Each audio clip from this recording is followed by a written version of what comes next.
On Wednesday, September 10th, Charlie Kirk was murdered in broad daylight.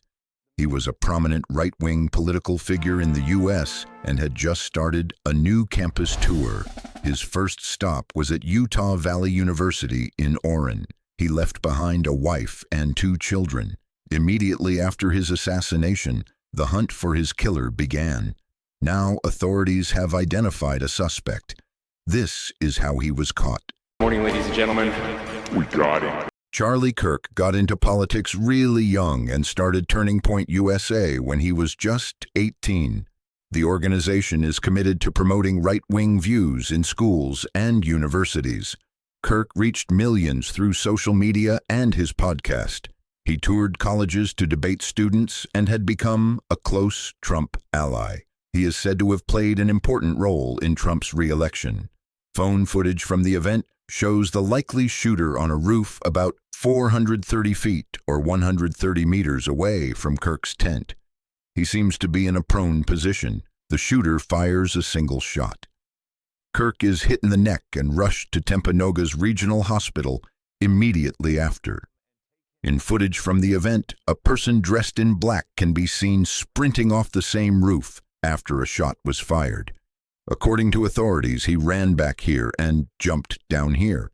Shortly after, the authorities released photos of the suspect and a video where he can be seen climbing off the roof and running off into the surrounding neighborhood. The FBI offers a $100,000 reward for leads.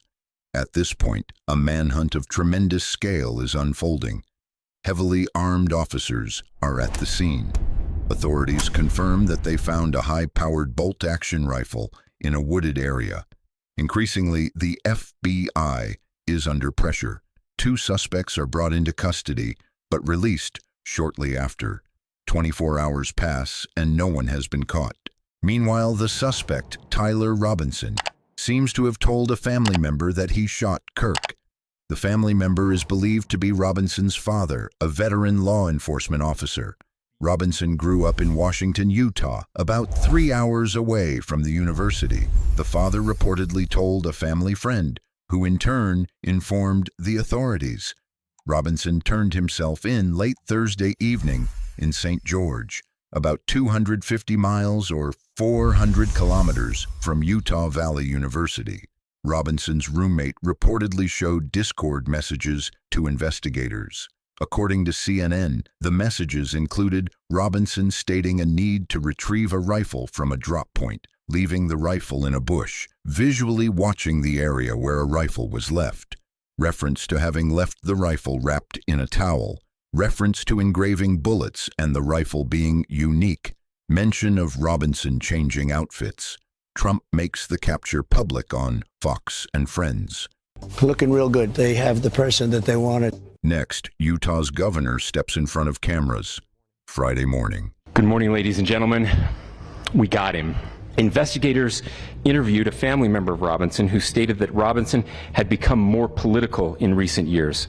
The family member referenced a recent incident in which Robinson came to dinner prior to September 10th, and in the conversation with another family member, Robinson mentioned Charlie Kirk was coming to UVU.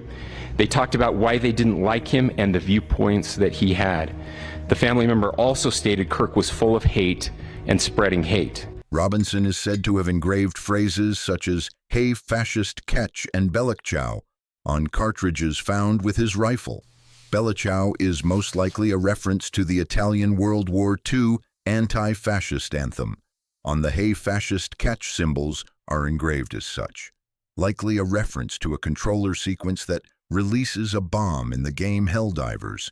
In addition, inscriptions on a fired casing read, "Notices bulges, capital O-W-O, what's this question mark?" Notice bulge. Ooh, what's this? Is a trolling meme.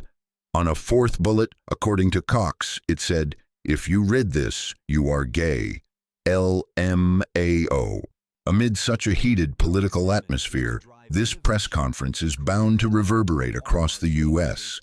In a statement prior to the capture of Robinson, President Trump had blamed the rhetoric of the radical left for violence such as this shooting. For years, those on the radical left have compared wonderful Americans like Charlie to Nazis and the world's worst mass murderers and criminals. This kind of rhetoric is directly responsible for the terrorism that we're seeing in our country today, and it must stop right now. Cox, on the other hand, said this. We can return violence with violence. We can return hate with hate. And that's the problem with political violence, is it metastasizes, because we can always point the finger at the other side. And at some point, we have to find an off-ramp, or it's going to get much, much worse. This is how he was caught.